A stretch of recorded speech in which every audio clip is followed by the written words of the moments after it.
आखिर रोक दिया गया है, सौगन कहा गया है, हम कह रहे हैं कि दरवाजे पे जाओ। आप जानदारी से हम इसके नतीजे पे पहुंचे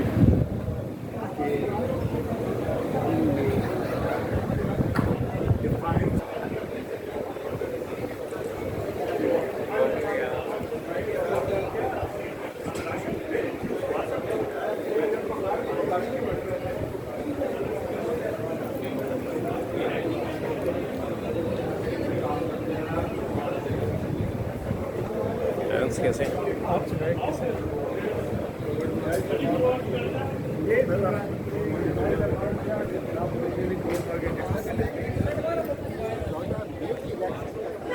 वो आज मेरे पास नहीं, वो पिटीशन जो थी वो आज नहीं लगी। आज जो पिटीशन लगी हुई थी वो था एक दिन के इलेक्शन था। मैंने इस्तदा की आखिर के अंदर कि दोनों फ्री कैन ने एग्री कर लिया है कि इलेक्शन एक दिन होना चाहिए। तो इस पिटीशन को इसको सामने रखते हुए बाय कंसेंट इसको डिस्पोज ऑफ कर देना चाहिए, क्योंकि अब इस petition has met its fate, बिल्कुल ये ख़त्म हो गई है। और बाकी जो और काम है वो होते रहे, ये मैं अवगत था। बाकी जहाँ के 14 मई का जो है वो उसके ऊपर तो वो फिर कोई 14 मई को इलेक्शन नहीं हुआ, कोई कंटेम्प्ट हुआ, क्या हुआ, वो तो बात की बात है।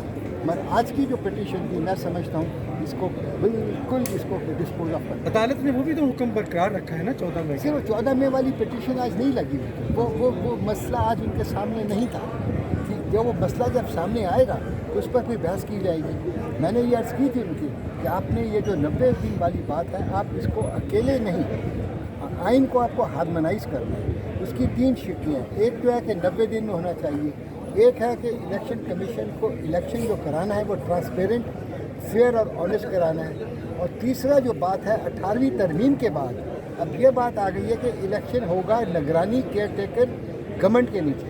अगर आज पंजाब में इलेक्शन हो जाते हैं और केपी में इलेक्शन हो जाते हैं प्रोविंशियल असम्बलीज़ के, जब अगस्त के अंदर जब ये जो नेशनल असम्बली है और बाकी जो असम्बलीज़ हैं सिंध की और बलूचिस्तान की अपना टाइम पूरा कर लेंगी 12 अगस्त को, तो उसके बाद उनको 60 दिन में इलेक्शन कराएंगे आइन के नीचे। तो ना तो इलेक्शन जो नेशनल असम्बली का जो पंजाब में इलेक्शन होगा या केपी के अंदर होगा, वहाँ निगरान हुकूमत नहीं होगी। जब निगरान हुकूमत नहीं होगी तो वो फेयर इलेक्शन नहीं हो सकता। अगर फेयर इलेक्शन नहीं होगा तो तमाम जो लोग हैं, जो हारे वाली जमात है जो भी हो, वो इसको कबूल नहीं करेगी। तो एक बहुत बड़ा क्या कहते हैं फिर इलेक्टोरल और कॉन्स्टिट्यूशनल और लीगल क्राइसिस स्टार्ट हो जाएगा। देखना अगर पंजाब और केपी को मिलाए तो मैं समझता हूँ 70% नेशनल असम्बली की सीट्स वहाँ की आती है, और इस चीज़ को पॉलिटिकल पार्टीज ने ना माना तो मुल्क टूटने का खतरा हो सकता है।